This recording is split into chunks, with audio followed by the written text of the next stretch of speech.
सास बहू की कहानी। नमस्कार मित्रों, आपका हमारे चैनल कहानियों के मंजर में स्वागत है। कहानी सुनने से पहले हमारे चैनल को लाइक और सब्सक्राइब करना ना भूलें। तो आइए सुनते हैं कहानी। देख रहे हो अपनी बहू को, इस घर में आए हुए 7 साल होने को आए। उसे मजाल है कभी समय से उठी हो, सूरज सर पर आ जाता है। सुबह की चाय भी मैं ही बना के पिलाती हूँ तुम्हें। तुम जब दफ्तर जाते थे देखते थे 4 बजे ही उठ जाती थी मैं।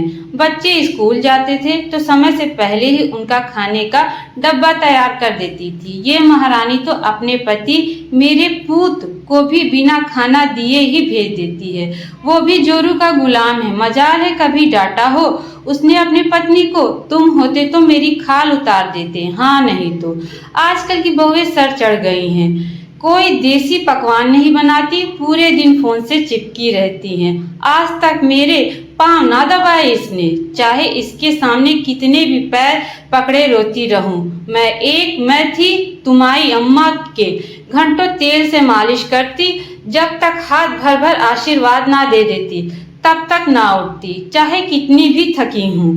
तुम भी तो जब नौकरी से महीनों के बाद आते तो मेरे पास ना आकर अम्मा बाबूजी के पास ही बैठ जाते, उनकी खैर खबर लेते।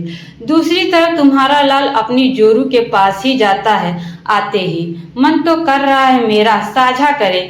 आज देविका जी का गुस्सा 7वें आसमान पर था। भाग्यवान अब चुप भी करो, अगर बहू ने सुन लिया तो तुम्हारी खैर नहीं। इतनी जोर जोर से चिल्ला रही हो, सो रहे हैं सब, आवाज साफ जा रही होगी। देविका जी के पति प्रणव जी बोले, तो क्या मैं किसी से डरती हूँ? सास हूँ, डरना होता तो वो डरे, मैं ना डरती किसी से, मेरा घर है ये। हाँ नहीं तो मैं कितनी देर से चिल्ला रही हूँ। आप आज संडे है, आज तो सोने दो। मैं सोचा अब चुप हो जाओगी। आपकी रोज रोज की सुबह की महाभारत से तो हम परेशान हो गए हैं, इसलिए मैंने और उर्मिला ने फैसला किया है कि अब इस घर में नहीं रहेंगे। हम घर देख लिया है कि किराए पे, वहीं जा रहे हैं कल से रहना आप आराम से इस बड़े से घर में। पापा आपको चलना हो तो चल सकते हैं, आपको सफाई देने की जरूरत महसूस नहीं होती मुझे। माँ अब चिल्लाना मत माँ, मुन्नी को रात से बुखार है, रात को उल्टी कर थोड़ी देर पहले ही सोई है। बेटा राजन और बहू देविका जी के सामने खड़े थे। माँ जी कोशिश बहुत की कि ये घर ना छोड़ूं, पर अपने मजबूर कर दिया ये कदम उठाने पे। बहू उर्मिला सुबक रही थी। चलो उर्मिला, अब तैयारी करनी है जाने की, आज ही सामान ले जाना है। राजन उर्मिला का हाथ पकड़ कमरे में चला गया। लो चला, लीना तुमने देविका अपनी ही गर्दन पर छुरी, जो 2 रोटी चैन से मिल रही थी हमें वो भी बंद कर दी। बेचारी बहू के 2 छोटे बच्चे हैं, रात भर जागती है वो, नहीं उठ पाती। सुबह उठने के बाद तो चक्र घिन्नी सी घूमती ही है वो। आज तक अपना एक कपड़ा भी तुमने अपने हाथ से धुला है? जब से बहू आई है एक कप चाय क्या अपने हाथ से बना लेती हो? सुबह पूरे दिन वह गाती रहती हो। राजन समझाता है बहू को, वो भी जानता है उर्मिला अपनी जगह सही है। उसके ऑफिस में कैंटीन है, खाना खा लेता है, वहां तो क्या बुराई है? समय के साथ तुमने नहीं बदली देविका, मैं तो सोच रहा हूँ भी।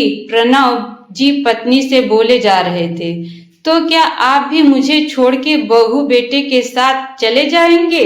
देविका जी की आंखों में आंसू भरे थे। नहीं, सोचा तो था, पर पत्नी का साथ देना पति का धर्म है। इस हाल में तुम्हें बुढ़ापे में छोड़कर नहीं जा सकता। जी मैं बहू से माफी मांग लूंगी, उन्हें कहीं नहीं जाने दूंगी। कैसे रहूंगी अपने बच्चों के बिना?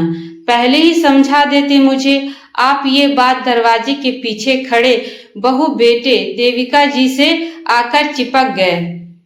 हम कहीं नहीं जा रहे माँ, हम क्या आपके बिना रह पाएंगे? जा बहू तू मुन्नी को देख, मेथी का साग मैं काट दूंगी। प्रणव जी गर्दन पर हाथ रख इशारे से बोले, गर्दन पर छुरी चलने से पहले बचा ली तुमने देविका। मेरे प्यारे मित्रों, आज की कहानी यहीं पे समाप्त होती है। मेरी कहानी आप लोगों को कैसी लगी कमेंट करके जरूर बताइएगा। धन्यवाद।